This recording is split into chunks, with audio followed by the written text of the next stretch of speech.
eh, tengamos en cuenta que debemos siempre darle la gloria a Jesús, porque el Señor se encuentra ubicado en un nivel, en un lugar tan elevado, tan alto, que nosotros como pequeñas langostas o como pequeños gusanos, lo vemos y su poder es grandioso, hermanos. Sin embargo, a Él le plació en su misericordia alcanzarnos. Y antes de continuar, vamos a hacer una pequeña oración para ir de lleno con el tema.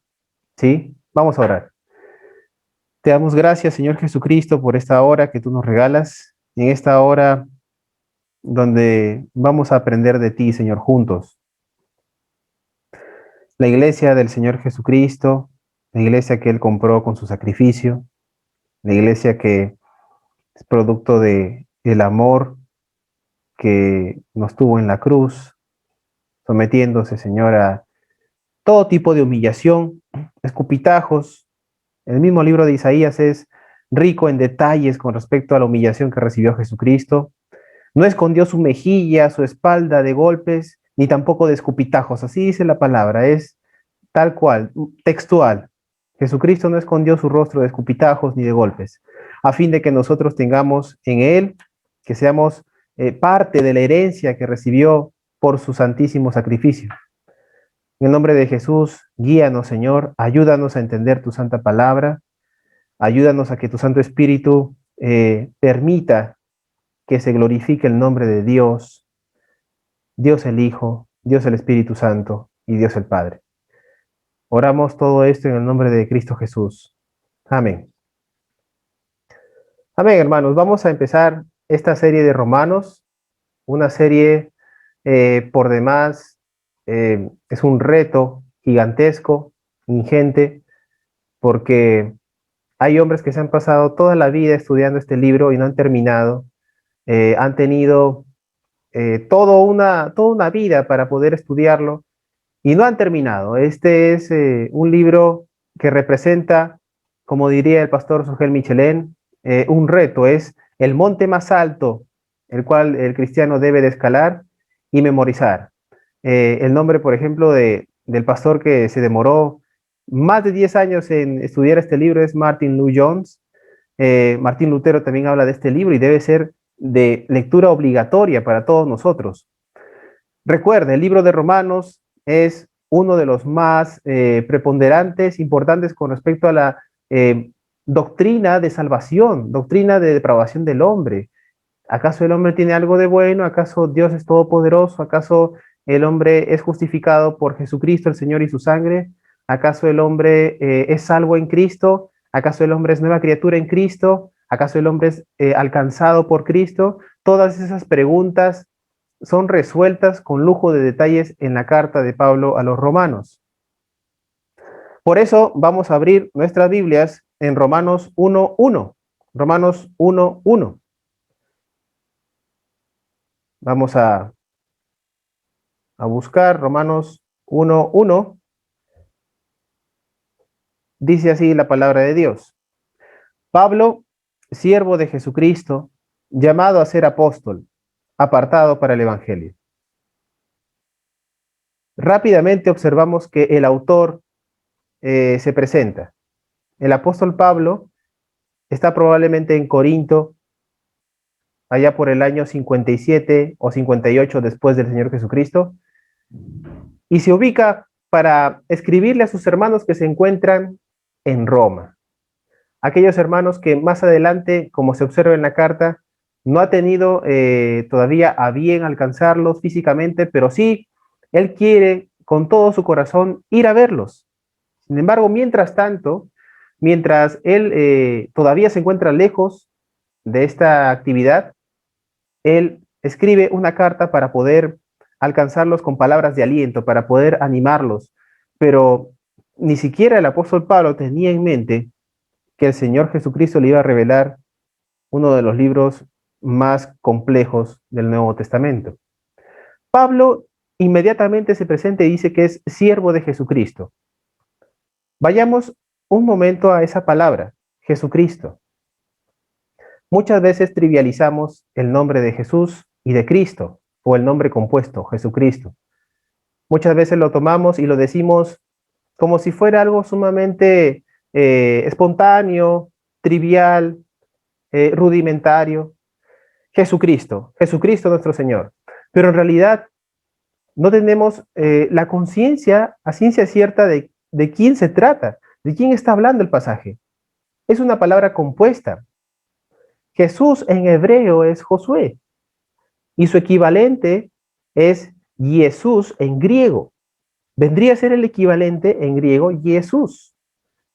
Es por ello que cuando José, el padre de Jesús, aquel que estuvo junto a María y que, dada la circunstancia, como María estaba gestando, José tuvo a bien en su corazón separarse de ella sin hacerle ningún tipo de daño. Sin embargo, en Mateo 1:21, observamos que un soldado del Señor, un ángel del Señor, le reveló y le dijo que no haga tal cosa, que no se separe de ella y que no tenga a bien guardar su distancia, porque el niño que tenía en su vientre tenía por nombre Jesús y él salvaría a su pueblo.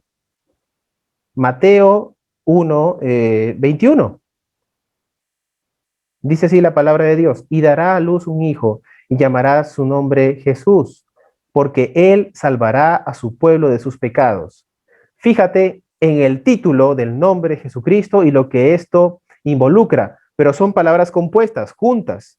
Separamos y ahora estamos en la palabra Jesús, en el nombre Jesús. Y se llamaría así porque él salvará a su pueblo de sus pecados. El nombre Jesús significa Yahvé es salvación. Yo soy el que soy es salvación. Dios es salvación. Jesús, el término y la palabra Jesús significa Yahvé es salvación. Así también tenemos el nombre o el título llamado Cristo. ¿Qué significa la palabra Cristo, el título Cristo? En el Antiguo Testamento, en hebreo, es Mesías. En griego es Christos. Ambas palabras son lo mismo y significan ungido. ¿Quién es un ungido? ¿Quién es un ungido? Un ungido es aquel hombre que ha sido escogido por Dios para realizar un oficio santo. Un oficio santo. ¿Cuáles son los oficios santos a los que se refiere la palabra? Ya sea profeta, ya sea sacerdote y sobre todo sea rey. Ya sea profeta, tenemos un ejemplo, Primera de Reyes 19:16. Primera de Reyes 19:16. Ya sea sacerdote, Éxodo 28:41. Como sacerdote, oficio santo y sagrado, Éxodo 28:41. Ya sea como rey, Primera de Samuel 10:1. El oficio, finalmente santo, tenía que ver con una imputación, es decir, venía de parte de Dios, colocaba digamos, la capacidad, la habilidad y sobre todo la preparación espiritual para que este hombre pueda ser delegado como profeta, como sacerdote o como rey. Cristo es el ungido, el hombre que está lleno del Espíritu Santo para llevar a cabo el oficio de profeta, de sacerdote y de rey. Solo que, hermanos, aquí está el detalle. En el Antiguo Testamento, una sola persona podía ser delegada para un oficio. Una sola persona podía ser delegada para un oficio. Sin embargo, en el Nuevo Testamento vemos que el Señor Jesucristo es profeta, es sacerdote y es rey. El único hombre que ha tenido los tres títulos y oficios sagrados es Jesucristo. El único hombre sobre la faz de la tierra y del universo que ha tenido los tres títulos es el Señor Jesucristo, porque Él es Dios. Ningún hombre puede tener los tres títulos u oficios sagrados. Solo el Señor Jesucristo.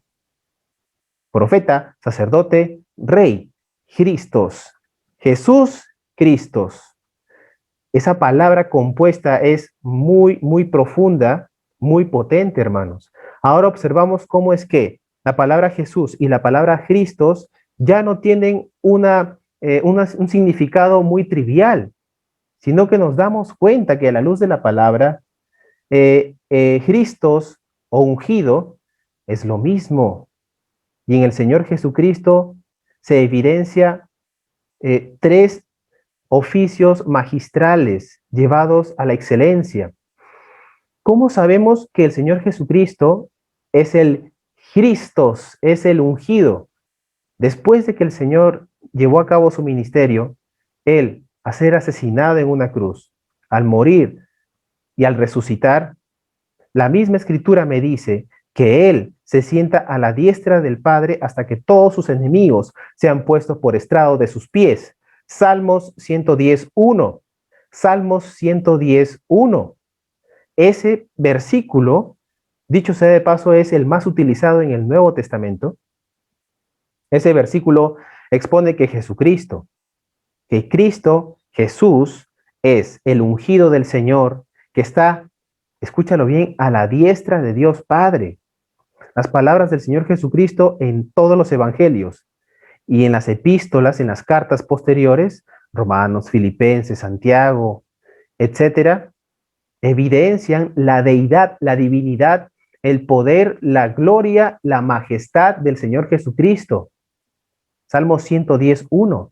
Siéntate a mi diestra, dice Dios a mi Señor. David le dice Señor o Adonai al Mesías, al ungido. Y Dios le dice al ungido, siéntate a mi diestra hasta que ponga a todos tus enemigos por estrado de tus pies. Esta, sin lugar a dudas, es una muestra del juicio que va a llevar a cabo el Señor Jesucristo y el desenlace final para toda la humanidad. Todos vamos a estar postrados delante del Cordero, alabándole, adorándole, pero muchos van a estar postrados, humillados, sabiendo que se les predicó de Jesucristo y no quisieron escuchar, no quisieron entender, su corazón estuvo endurecido, fueron hombres y mujeres que perdieron el tiempo, que insultaron y pisotearon la sangre de Jesucristo. Y sabes una cosa, ellos también van a estar por estrado de sus pies, por estrado de los pies de Jesucristo. Ellos también van a rendir cuentas delante de un Dios que es, según Isaías 6, santo, santo, santo. En Hebreos 1, del 1 al 9, observamos una paráfrasis, una aplicación, una conexión con Salmo 110. Hebreos 1, del 1 al 9. Dios, habiendo hablado muchas veces y de muchas maneras en otro tiempo a los padres por los profetas, en estos postreros días nos ha hablado por el Hijo, a quien constituyó heredero de todo, y por quien asimismo hizo el universo, el cual, siendo el resplandor de su gloria, y escúchalo bien, la imagen misma de su sustancia, y quien sustenta todas las cosas con la palabra de su poder, habiendo efectuado la purificación de nuestros pecados por medio de sí mismo, se sentó, escúchalo hermano, a la diestra de la majestad de las alturas, en las alturas, hecho tanto superior a los ángeles cuanto heredó más excelente nombre que ellos, porque ¿a cuál de los ángeles dijo Dios jamás, mi hijo eres tú, yo te he engendrado hoy, y otra vez yo seré a él padre, y él me será a mi hijo? Y otra vez cuando introduce al primogénito en el mundo dice, adórenle todos los ángeles de Dios. Ciertamente de los ángeles dice, el que hace a sus ángeles espíritus y a sus ministros llama de fuego. Mas del Hijo dice, Dios dice del Hijo, tu trono, oh Dios, por el siglo del siglo. Cetro de equidad es el cetro de tu reino. Has amado la justicia, aborrecido la maldad, por lo cual te ungió Dios, el Dios tuyo, con óleo de alegría más que a tus compañeros. Observamos que tanto en Salmo 110 como en Hebreos 1, del 1 al 9, hay una conexión muy penetrante, una conexión profunda. El Señor Jesucristo tiene este título y no es en vano, hermanos. Observamos que cada palabra tiene un significado profundo. El apóstol Pablo es siervo de Jesucristo, es siervo de aquel que se llama Yahvé es salvación, y Yahvé es profeta, es sacerdote y es rey. Yahvé, yo soy el que soy, es Dios. El apóstol Pablo, el apóstol Pablo le sirve al Dios vivo y verdadero. El apóstol Pablo le sirve a aquel que se llama Jesús, y así también podemos apuntar en el Nuevo Testamento, y me encanta apuntar hacia el libro de Juan o el Evangelio según Juan, o como diría el pastor MacArthur, el Evangelio según Jesucristo, porque Mateo, Marcos, Lucas y Juan nos hablan de la vida, pasión, muerte, ascensión y glorificación del Señor Jesucristo. Entonces estamos hablando del Evangelio según Jesucristo, a través de los lentes, a través de la pluma de Mateo, Marcos, Lucas y Juan. Y estos a su vez fueron utilizados por Dios por medio de su Santo Espíritu para extendernos todo el ministerio del Señor Jesucristo, todo su ministerio. Pablo es siervo de Jesús. Pablo le sirve a aquel que declaró abiertamente que era Dios. Él no cayó su deidad, hermanos, entendámoslo, él no cayó su deidad. El Señor Jesucristo dijo repetidas ocasiones, y me gusta citar el Evangelio según Juan, donde el Señor Jesucristo nos dice que Él es el yo soy. Éxodo 3:14, Éxodo 3:14 me dice que Dios se le reveló a un hombre con un nombre en particular. Tenía un nombre en particular. Dios se le reveló a un hombre con un nombre en particular. Éxodo 3:14 me dice lo siguiente: y respondió Dios a Moisés, yo soy el que soy. Y dijo, así dirás a los hijos de Israel, yo soy, me envió a vosotros. El nombre de Dios en el Antiguo Testamento es el yo soy, el que por característica principal existe. Él existe, Él está. Él es, tiene un atributo, la aceidad de Dios. Él es el que existe y no necesita de nada ni de nadie para dejar de existir, o para hacerse más o menos fuerte, o para hacerse más o menos inteligente, o para hacerse más capaz. Él no se enferma, Él no tiene la potencialidad de morir, Él no necesita de nada ni de nadie. Él existe, existe. Diría el pastor Sproul, este es uno de los atributos los cuales nos debería hacer postrarnos delante del Señor. Hermanos, Él existe y no necesita de nadie, ni de nada. Tú y yo vamos a morir. Todos los que estamos en esta lista vamos a morir. Todos.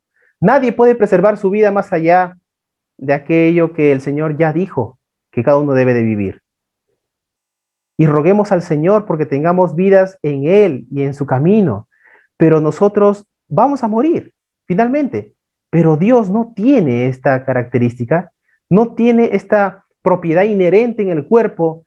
Se diría pues que está sujeto a desgaste. El hombre exterior se va desgastando, nos vamos haciendo, tal vez vamos ganando peso, nos vamos haciendo cada vez un poquito más arrugaditos, perdemos cabello, la gravedad nos jala hacia abajo y estamos perdiendo capacidades, facultades, la memoria ya no es tan buena. Pero hermanos, Dios no está sujeto a ese tipo de desgaste. ¿Saben por qué? Porque su característica principal, según Éxodo 3:14, es que existe la aceidad de Dios. Él está fuera de toda esta realidad llamada vida y está por encima de ella. Y Él sustenta toda esta realidad. El yo soy del Antiguo Testamento se revela con lujo de detalles en el Nuevo Testamento. Apúntalo, lo hemos visto en el ayuno, pero apúntalo por favor.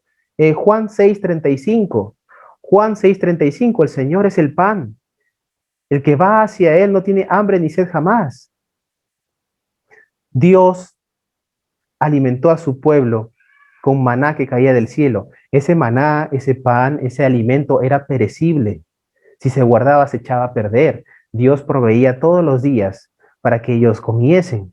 El Señor Jesucristo nos habla desde un plano mucho más profundo y espiritual. Él suple las necesidades y el hambre espiritual que todos nosotros tenemos.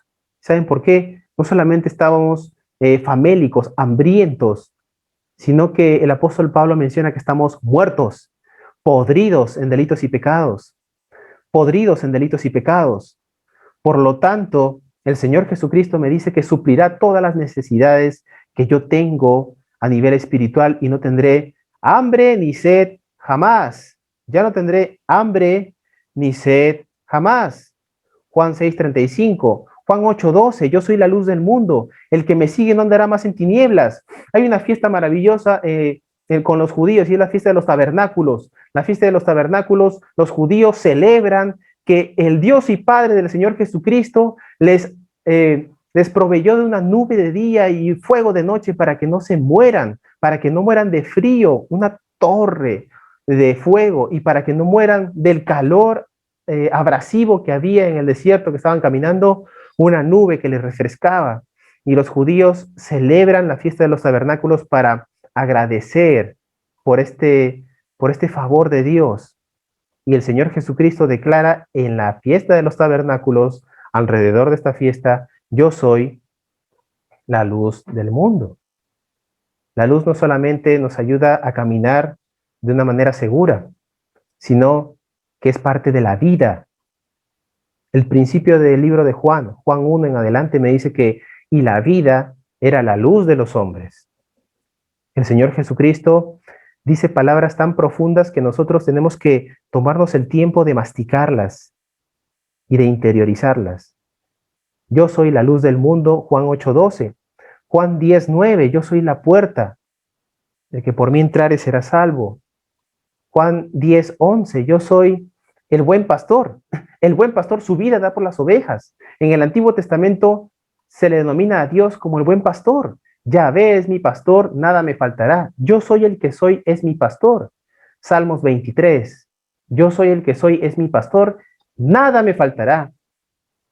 El Señor Jesucristo declara, yo soy el buen pastor. Yo soy el buen pastor. Juan 11:25, de manera particular, es uno de los que a mí más me gustan. Juan 11:25 es, yo soy la resurrección y la vida. El que en mí cree, aunque esté muerto, vivirá. Tú y yo estamos muertos en delitos y pecados hasta que Jesucristo viene y nos da de vida eterna, vida en abundancia. Estamos muertos, muertos, secos, podridos por dentro. Pero Jesucristo en su misericordia nos extiende con su palabra y su Santo Espíritu para ser nuevas criaturas aquí adentro. Recuerden, la podredumbre no está por fuera. Usted, por ejemplo, me ve, yo estoy peinado, me lavé la cara, qué sé yo, pero por dentro, si yo no tengo a Cristo, estoy podrido. Hermanos, se lo dijo Dios a un profeta antes de escoger a David como rey. Dios no es como el hombre, Dios no ve el exterior, Dios ve el corazón. Y nuestro corazón, ¿saben qué? Sin Cristo está podrido, estamos muertos en delitos y pecados. Eh, Hacemos paréntesis, aquellos que dicen sigue tu corazón, ya saben cómo les va a ir, ¿no? Pésimo. Sigue tu corazón, oye a tu corazón, busca el campeón en ti y todas esas palabras que a la luz de la escritura no tienen sentido, pero que a veces lamentablemente se citan por hombres que dicen seguir a Cristo. Hermanos, la dependencia al Señor Jesucristo nos hace hablar las palabras de la escritura y me dice que el Señor Jesucristo es la resurrección y la vida. Y aquel que cree en Él, aunque esté muerto, vivirá. Solamente un muerto espiritual puede creer en Jesucristo. Aquel que ya está inerte, que es materia para gusanos, ya no puede escuchar el mensaje del Evangelio. Mientras haya vida y esperanza, pero en Cristo, mientras haya vida y esperanza en el Señor Jesucristo, fuera de Jesucristo, seguiríamos muertos en delitos y pecados. Pero gracias a Jesucristo tenemos resurrección y vida. Ya no estamos muertos, hermano. Ya no estamos muertos en Cristo. Juan 14:6, yo soy el camino, la verdad y la vida. Nadie va al Padre si no es por mí. Jesucristo declara que el único camino al Padre es Él. Jesucristo es el único camino al Padre. Y Juan 15:1, yo soy la vid y mi Padre es aquel que limpia la basura, las ramas, quien prepara la tierra. Mi Padre es el labrador, aquel que que prepara toda la zona de cultivo para que finalmente la planta crezca, para que la vid le dé alimento a todas esas ramas que somos nosotros. Yo soy la vid, nosotros somos los pámpanos. En que en mí permanece, dice el Señor Jesucristo, lleva fruto, y su fruto es para vida eterna, ¿sí? No es un fruto económico, social, político. El fruto y la gloria, ya sea en pequeña o gran cantidad, es para el Señor Jesucristo. Los frutos para vida eterna es básicamente tener el carácter de Jesucristo y llevar el mensaje del Evangelio con nuestras palabras, siendo oidores y hacedores de la palabra de Dios. De nada vale que yo esté aquí, hermanos, y que pueda decirles lo que el Señor Jesucristo tiene preparado para usted o que lo que dijo hace 2000 años, si yo soy una persona hipócrita, descarada, sin vergüenza. Tampoco le digo que sea perfecto, hermano, pero hay un temor que viene de parte de Dios. Ni siquiera el temor que hay delante mío es de parte de mí, sino es de parte de su Santo Espíritu, que me lleva a un temor santo. Así también ustedes, hermanos. Recuerde, Pablo es siervo de Jesús, aquel que declaró que era Dios. Juan 8:58, antes de que Abraham fuese, Juan 8:58, apúntalo por favor, Juan 8:58, antes de que Abraham fuese, dice el Señor, ¿yo era? No, yo soy. Hay comentaristas bíblicos que dicen, fácilmente el Señor Jesucristo pudo haber dicho, antes de que Abraham fuese, yo era. Inclusive decir eso ya es extraordinario, pero no, el Señor Jesucristo no puede rebajar su estatus de Dios y él tiene que declarar antes de que Abraham fuese, yo soy. Por eso casi lo agarran a pedradas, pero como no había llegado su hora, el Señor se apartó de ellos. Antes de que Abraham fuere, yo soy, dice el Señor Jesucristo. Juan 5:18, Mateo 28:18. El Señor dice que es uno con el Padre, y si dice que es uno con el Padre, se hace uno con Él y siendo una unidad es Dios, porque Dios no comparte su gloria con absolutamente nadie. El Señor Jesucristo declara constantemente, y solamente he tomado el ejemplo de el Evangelio según Juan, para observar que Jesucristo es Dios, que declaró ser Dios. ¿Por qué es importante que recordemos esto en esta hora, hermano? ¿Sabe una cosa? Porque ya fuera a Jesucristo se le reconoce por todo, menos por ser Dios. Ellos dicen, Jesucristo fue un gran hombre, Jesucristo fue un gran profeta, Jesucristo fue un hombre que se sacrificó por nosotros, Jesucristo fue un hombre que hizo buenas obras, está en la talla de Gandhi, tiene la sabiduría también de Platón, es una persona que trascendió en la existencia porque hizo buenas obras. Hermanos, no, Jesucristo es Dios, a la luz de la Escritura es Dios soberano, es Adonai, es Señor. La gente, las criaturas, los ángeles se van a postrar delante de Jesucristo, porque Él es el único digno de tener, diría el Antiguo Testamento, las llaves de David para abrir y cerrar, y lo que Él abra, nadie lo va a poder cerrar, y lo que Él cierre, nadie lo va a poder abrir.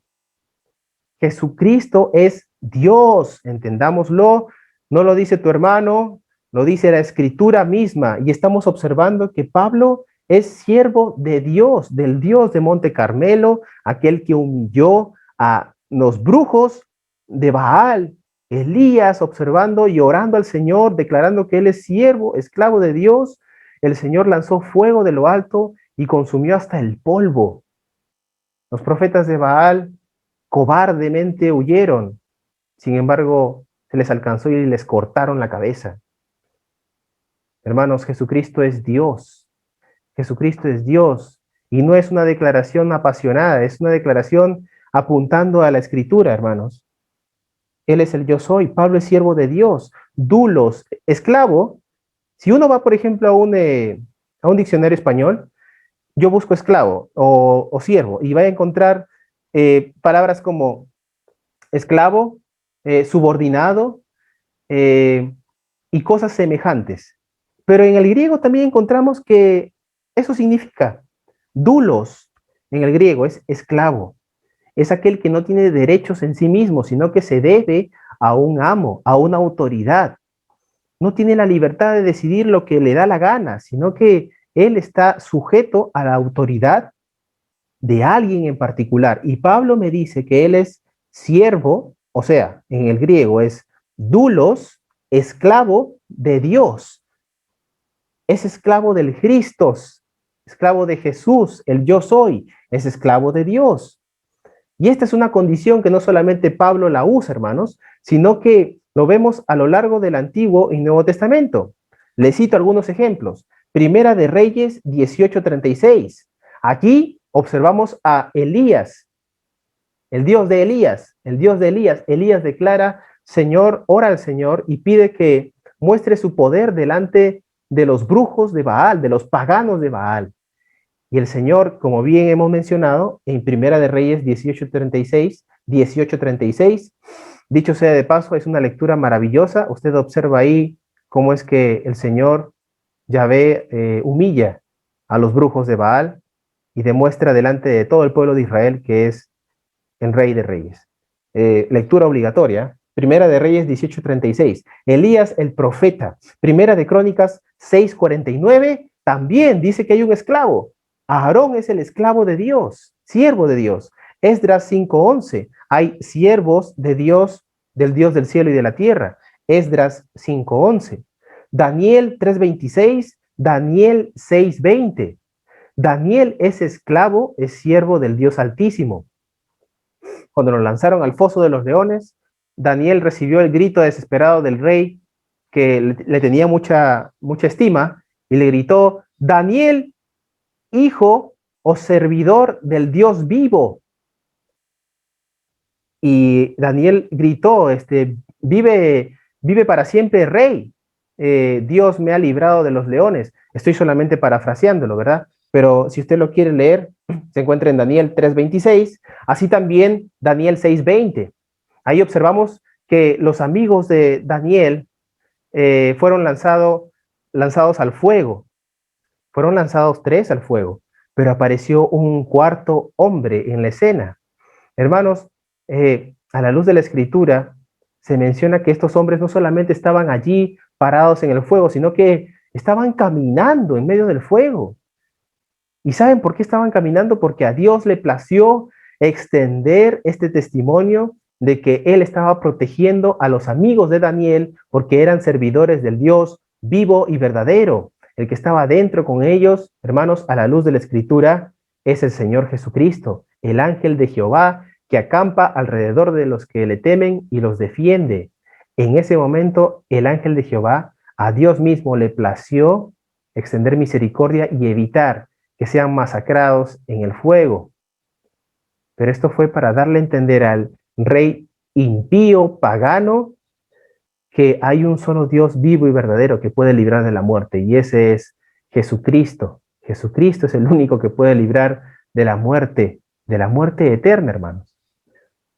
Tenemos también en Hechos 27:23, Romanos 1:9, Segunda de Timoteo 1:3. En todas estas que he mencionado, estas tres, Hechos, Romanos y Segunda de Timoteo 1:3, Pablo se muestra como siervo de Dios. Él declara, yo soy esclavo de Dios. Yo me debo a Dios. En la carta de los Romanos vemos que Pablo se declara un hombre que está en deuda con los hombres de alrededor, a quienes les está escribiendo la carta, porque él debe predicar el evangelio a esos hombres que están perdidos todavía. En Romanos 11:13 observamos que el apóstol Pablo es apóstol, es el apóstolos, el enviado, en griego es enviado. ¿Enviado para qué? Para predicar el evangelio de Dios, para predicar el evangelio de Dios. Hermanos, el evangelio de Dios era la tarea que tenía el apóstol Pablo de llevar la vida, la pasión y sobre todo cómo es que el Señor Jesucristo entregó su vida en una cruz, siendo despojado de todo tipo de dignidad, siendo destrozado en una cruz, derramando su sangre. Recuerden, estamos hablando de el Cristos, de el ungido, de el rey, del sacerdote, de aquel que tiene los oficios sagrados, del profeta, del Salvador. Se lo dijo el ángel a José. Este hombre librará a su pueblo de la miseria y de la muerte, porque él trae salvación, una salvación que proviene, ya que estamos muertos en delitos y pecados. Esta salvación proviene, ya que no hay otra manera de ser alcanzados por el Señor. Esta salvación proviene porque hay una deuda moral. Tú y yo tenemos una deuda moral. Primera de Juan 3:4. El pecado es la transgresión de la ley. Si yo transgredo la ley, estoy pecando. Si yo me levanto, es un ejercicio simple y esto le pasa inclusive a nosotros, sobre todo hijos de Dios, nos pasa, nos levantamos, estamos apurados, nos bañamos, salimos, no tomamos ni siquiera desayuno y de repente ya llega la tarde, la noche y no hemos pasado tiempo con el Señor. Hermanos, allí, desde allí, ya hemos pecado porque no hemos considerado en nuestra mente, en nuestro corazón, con nuestras fuerzas, adorar al Señor en oración y en ayuno, o adorarle en oración, encargando nuestra mente, nuestro corazón, nuestras fuerzas al Señor, encargándole el día al Señor, que sea o poco, sea mucho que nos dé el Señor en ese momento, que sea para su gloria y que Él nos sustente. Hermanos, si actuamos de esa manera, siendo hijos de Dios, ¿usted se acuerda cómo actuaba cuando era del padre, del otro padre, aquel que era padre de los judíos y fariseos y saduceos, cuando era hijo de Satanás? Sí, hermanos, usted y yo hemos estado en ese lado. Hemos sido alcanzados por la misericordia de Dios. Nos ha arrancado de las fauces del infierno. Hermanos, eso es digno de ser aplaudido, digno de ser reconocido. Hermano, la única manera de haber sido arrancados por las fauces del infierno es por la sangre de Jesucristo el Señor. Romanos 3:24, por cuanto todos han pecado y están fuera de la gloria de Dios, somos justificados gratuitamente por medio de la redención que es en Cristo Jesús, a quien Dios puso en propiciación por nuestros pecados por medio de la fe en su sangre.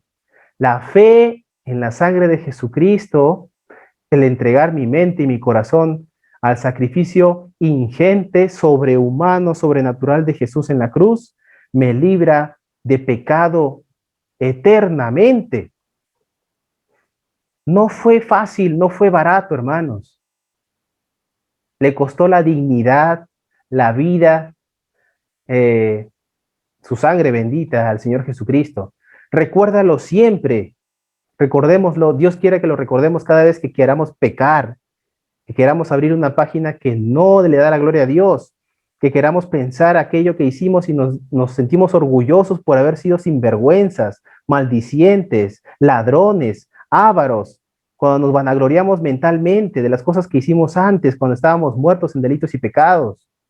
Hermanos, el apóstol Pablo tomó todas esas cosas como basura con tal de seguir ganando a Jesucristo, de seguir llenando su mente y su corazón de Jesucristo. El Evangelio se expone de una manera maravillosa en 1 Corintios 15, 1 al 2. El apóstol Pablo te da un resumen muy lindo. 1 Corintios 15, del 1 al 2. El apóstol Pablo te dice cómo es que el Evangelio lo alcanzó a él y que él finalmente está mostrando lo que asimismo recibió. Que Jesucristo murió por sus pecados, según la Escritura, que fue levantado de entre los muertos, según la Escritura, y se le apareció a tal, a cual, a 500, a los apóstoles, y después como un abortivo se me apareció a mí, al último, dice Pablo. Entonces, allí, por ejemplo, observamos el Evangelio de Dios, 1 Corintios 15, 1, 2. Evangelio se traduce en el griego, que es el idioma original, en el cual fue escrito como buenas noticias, las buenas nuevas de que en Jesucristo se extendió el reino de Dios. Arrepentíos porque el reino de los cielos se ha acercado, dijo el Señor Jesucristo. Arrepentíos porque el reino de los cielos se ha acercado, dice Juan el Bautista. Arrepentíos porque el reino de los cielos se ha acercado. También hace una paráfrasis, no con esas palabras exactamente, pero el apóstol Pablo, al abrir su boca y al predicar el Evangelio, está diciendo las mismas palabras que el Señor Jesucristo cuando abrió su ministerio. El reino de Dios se ha acercado. El reino de Dios se apertura para nosotros cuando Jesucristo expone que solamente por medio de Él hay salvación. en virtud de su sacrificio, en virtud de su ministerio, en virtud de su resurrección. Por cuanto Él vive, nosotros también vivimos. Él murió, nosotros hemos muerto al pecado. Pero por cuanto Él vive, nosotros también vivimos en Él y para Él. Romanos 6. Marcos 10, del 29 al 30, también expone que el Señor Jesucristo insta a sus hijos a predicar el Evangelio. Marcos 16 al 15, las buenas nuevas de salvación dadas por Cristo. Hechos 20, 24, los apóstoles también predican el Evangelio de una manera potente. Romanos 1, 16. Hermanos, en todo el Evangelio se muestra, o el Evangelio según Jesucristo, por ejemplo, en Mateo tenemos que Jesús es el Rey de Reyes y el Señor de Señores, Mateo 1, 1. Marcos, Jesús es el Hijo de Dios con poder. Lucas es Jesús en la historia, cómo marca la historia, la trascendencia, el caminar del Hijo de Dios. Y Juan nos muestra a Jesucristo con una característica primigenia, primordial, extraordinaria. Jesús es Dios. Jesús es Dios. La revelación de Dios está aquí, la revelación máxima de que Jesucristo es el Señor y es Dios Todopoderoso, se encuentra en la misma palabra de Dios. Hermanos, es así como el apóstol Pablo expone que es esclavo de Dios, del Dios vivo y verdadero, y es llamado a ser apóstol, enviado, es un enviado, es apartado para llevar las buenas nuevas de salvación de Dios. El versículo 1:1. Fíjense cuánta información reposa en un solo versículo. La presentación de Pablo, lejos de ser minimalista, corta, breve, hermanos, en estas palabras está resumiendo prácticamente toda la escritura. En un versículo, el apóstol Pablo, por medio del Espíritu Santo, ha resumido prácticamente toda la Biblia, porque está hablando de nuestro Dios, el vivo y verdadero, está hablando de que es esclavo del Dios vivo y verdadero, y que Él ha sido separado para enviar el Evangelio, y justamente es el Evangelio lo que se muestra desde el Génesis hasta el Apocalipsis.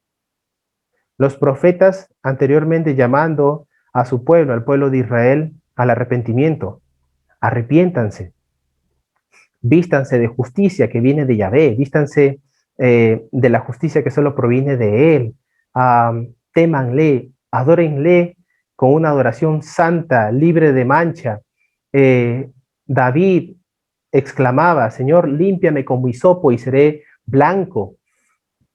Uno de los salmos más hermosos es el Salmo 51, donde David, después de haber fornicado con Betsabé y confrontado por el profeta Natán, oficio sacerdotal, oficio santo, él escribe Salmo 51, que ha sido una bendición para todos aquellos que lamentablemente en alguna circunstancia hemos mirado hacia atrás y hemos demostrado que lamentablemente no somos dignos de llevar el Evangelio de Dios. Hermano, yo no soy digno de llevar el Evangelio, el pastor Salomón no es digno de llevar el Evangelio, el pastor MacArthur no es digno de llevar el Evangelio, el pastor Sugen no es digno de llevar el Evangelio, nadie es digno de llevar el Evangelio porque el mismo Isaías delante de Dios Santo grita, ay de mí que soy muerto, mis ojos han visto al Dios vivo y verdadero. Hermanos, nuestros labios inmundos predican el santo Evangelio de Dios. ¿Y sabes por qué? Porque a Dios así le plació. A Él, en su infinita misericordia, nos permite hablar de su Evangelio, nos permite no morir fulminados. Diría un pastor, ¿cómo es posible que un Dios santo permita tanto dolor? Pero otro pastor le responde, no, ¿cómo es que un Dios santo no te ha fulminado porque eres pecador? ¿Cómo es que un Dios santo no me ha acabado porque soy pecador? La basura en el corazón del hombre lamentablemente no para de salir y tenemos que estar dependientes del Evangelio, de la palabra de Dios. Y si todavía tienes dudas acerca de la salvación, pues Jesucristo está allí, en su palabra. El Señor resiste al altivo, resiste al que es soberbio, pero está cerca del humilde, aquel que se postra delante de Él. Clama a mí, dice el Señor, se lo dijo a su pueblo, y yo te voy a responder. y te enseñaré cosas maravillosas, grandes, que tú no has visto jamás. Hermanos, si estamos lejos de Jesucristo, si nuestra comunión está muy fría, si hemos visto que le damos un corazón más entregado a las cosas de acá que a las cosas de arriba del cielo, entonces es una buena oportunidad para reconciliarnos con Jesucristo el Señor. Y si estás muerto en delitos y pecados, y ponte a pensar, si el día de hoy estás a punto de morir, ¿estás listo para ver a tu Salvador? ¿Estás listo para ver al Señor? ¿Estás listo para atravesar ese umbral de vida a muerte? Al cerrar los ojos, tienes la plena seguridad de que vas a ir a descansar con tu Padre Celestial. Hermano, si no tienes esa seguridad, es preferible que te pongas a cuentas con Dios. Ponte a cuentas con Dios. Juan 3:3, el que no nace de nuevo no puede entrar al reino de los cielos. Lávate con su palabra, póstrate delante de él, clama por misericordia, y el Señor acudirá por misericordia. Porque a él le place que los hombres y mujeres se postren delante de él y clamen por misericordia, clamen por su evangelio, clamen por su Santo Espíritu, clamen por la sangre preciosa que los justifica de pecados. En ese sentido, hermanos, vamos a orar al Señor para que nos dirija en este tiempo de cierre. Señor Jesucristo, te damos gracias. Gracias por tu palabra, Señor. Pablo es un esclavo tuyo, así lo dice la palabra. Y él fue, Señor, delegado para ser un apóstol, Señor, para ser un enviado. Pero un enviado con un propósito profundo. El propósito era llevar el evangelio, Señor. ¿Qué cosa, Señor, el evangelio? Las buenas nuevas de salvación. La buena noticia de que en Cristo hay salvación, de que en Adonai hay salvación, de que en el Señor hay salvación, en el héroe de Dios hay salvación, en el poeta, el pastor, el gran coro hay salvación, de que en Jesucristo el Rey y Señor hay salvación, el Cordero de Dios que quita el pecado del mundo, en él hay salvación. En ti reposamos, Señor, en ti existimos, Señor, la gloria es para ti. Te adoramos y te bendecimos porque tu misericordia otra vez nos lleva al Evangelio, Señor. Porque otra vez estamos delante de ti, avergonzados sí por nuestro pecado, pero Señor, el arrepentimiento viene también con vergüenza, con dolor, sabiendo que hemos fallado, Señor, sabiendo que te hemos dado la espalda, Señor. Siento vergüenza por el pecado que he cometido antes, Señor. Siento vergüenza por lo que cometí delante de ti, a pesar de que tú eres santo, santo, santo, Señor. Perdóname, lávame, Señor, de los pecados que he cometido, de la basura que he visto, de las cosas que he dicho. Ayúdanos, Señor, a ser coherentes con la fe, porque de lo contrario nos estamos engañando a nosotros mismos. Somos de doble ánimo, un carácter ambivalente, Señor, sin ningún tipo de convicción. Señor, ese pusilánime hombre, Señor, mátalo en el nombre de Jesús. Clávalo en la cruz, Señor. Danos el carácter, Señor, determinado de Jesucristo. Por favor, Señor. Tu Santo Evangelio nos dirija, Señor. Tus palabras nos dirijan. Tu Santo Espíritu nos gobierne en esta hora, Señor. En el nombre de Jesús te damos gracias, Señor. Descansamos en ti. Gracias por permitirnos pasar este día en casa. Gracias por tu iglesia bíblica Bautista de Gracia, Señor. Gracias por los miembros. Gracias por los hombres que están aquí. Somos la manada pequeña, Señor, el gusano de Jacob. Cortos, breves, Señor, insignificantes al mundo. Señor, despreciados también por el mundo, pero para el Señor Jesucristo muy preciados, para el Señor Jesucristo muy valiosos, para Cristo muy importantes, no pudiendo serlo, no lo somos, Señor, pero tú te gozas al darnos tu salvación, Señor. Gracias, Jesucristo, gracias. Sentimos mucho gozo al saber que tú eres el Señor, que eres nuestro Dios y que vienes por segunda vez, Señor. Tú vienes pronto. La maldad de esta tierra, el pecado y la rebeldía, Señor, están solamente siendo la antesala de aquel que va a entrar con trompetas allá, Señor, arriba. Y va a gritar, yo soy el primero y el último, el que estaba muerto, pero ahora vive, el Todopoderoso. Gracias, Señor. En el nombre de Cristo Jesús. Amén, Señor. Amén.